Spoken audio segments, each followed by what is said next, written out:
Ah, c'est une nouvelle vie, ça change là. Avant, c'était pas comme ça.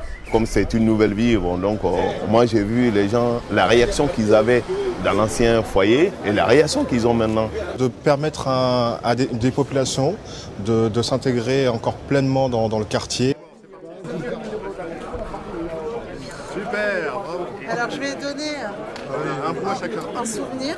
C'est le symbole. C'est le symbole, hein, le symbole. Voilà.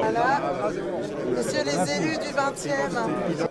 J'ai le plaisir ici de souligner quand même les excellentes relations que nous entretenons avec la ville de Paris et notamment les services de la ville de Paris qui nous accompagnent en permanence dans toute la réalisation du plan de traitement des foyers et notamment dans tout ce qui concerne les procédures de desserrement des foyers, en établissant une coordination entre les bailleurs que nous sommes, entre les bailleurs pour dégager des places afin que les résidents puissent donc sortir des foyers afin qu'ils soient démolis et reconstruits comme celui-ci.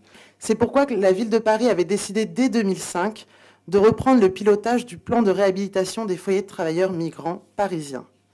26 projets ont été financés et les premières réalisations sortent aujourd'hui de terre grâce au travail des gestionnaires. Et je tiens ici à remercier Coalia, grâce aussi au travail des services de la ville de Paris et notamment de la DPVI et de la DLH, grâce aux services de l'État et aussi beaucoup grâce aux services des mairies d'arrondissement et aux maires d'arrondissement, parce qu'on sait, il y a beaucoup de négociations à mener et ceci ne peut se faire qu'avec les résidents et je tiens ici aussi à les en remercier très vivement.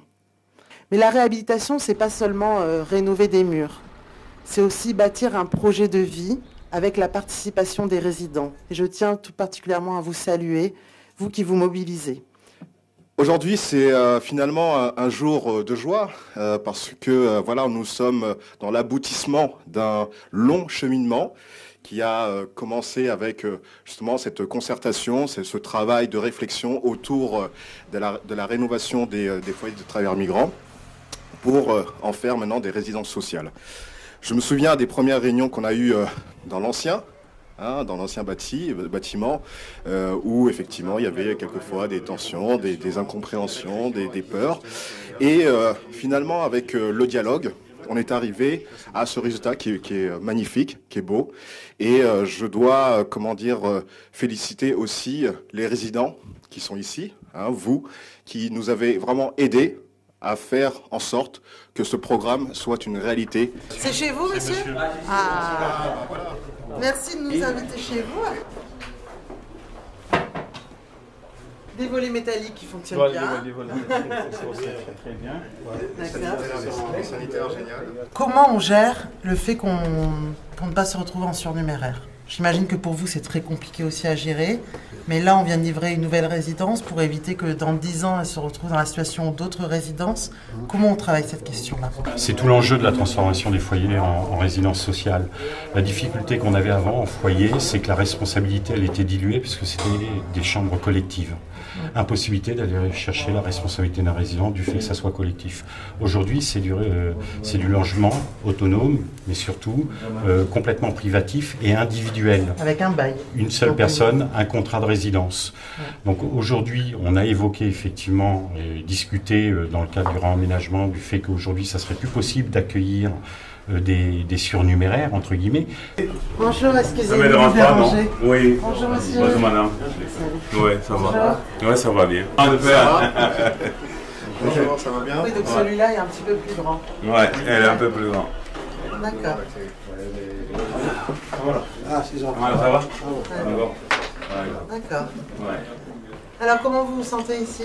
Ça va, je me sens bien. Vous habitiez au Mûrier aussi avant ? Avant, on a changé, après c'était mon nom. D'accord. D'accord. Donc il y a une différence par rapport à...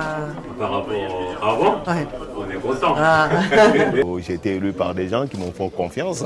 Donc il était de mon devoir de faire tout ce qui est possible donc, pour que les gens puissent en tout cas partir de ce foyer, être rénovés et puis revenir dans de bonnes conditions. C'est à nous de l'entretenir et je crois que beaucoup de gens font des efforts.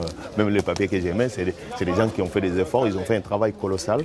Donc pour que en tout cas le foyer soit bien intégré dans le quartier. Et Ce que nous sommes en train de travailler maintenant, c'est comment nos voisins qui sont à côté, comment les rapprocher, comment ils peuvent visiter le foyer. L'avenir, c'est, j'irais, au-delà de la question de l'intégration, c'est de dire que nous avons des Parisiens à la rue Fernand-Léger, à la rue Murier. La ville de Paris est une ville intégratrice et qui a les moyens de faire vivre ensemble entre différents types de populations et finalement de faire un destin commun. Mais je pense surtout que les résidents étaient pressés de revenir. Pour la plupart, quand même, c'était 20 ans ou 30 ans qu'ils avaient passé là, même si c'était l'ancien foyer. Ils sont attachés à ce quartier. Ils avaient hâte de revenir. Une satisfaction générale sur la qualité du bâti, puisqu'effectivement, on est quand même sur l'emploi de matériaux de qualité, sur une conception de qualité. Alors après, d'autant pourront toujours dire le logement n'est pas assez grand pour moi. Mais comme je leur avais dit, l'essentiel, c'était de pouvoir reconstituer un maximum de capacité pour pouvoir accueillir un maximum de résidents de l'ancien foyer sur cette nouvelle résidence. Mais un ressenti général plutôt très satisfaisant de la part des résidents.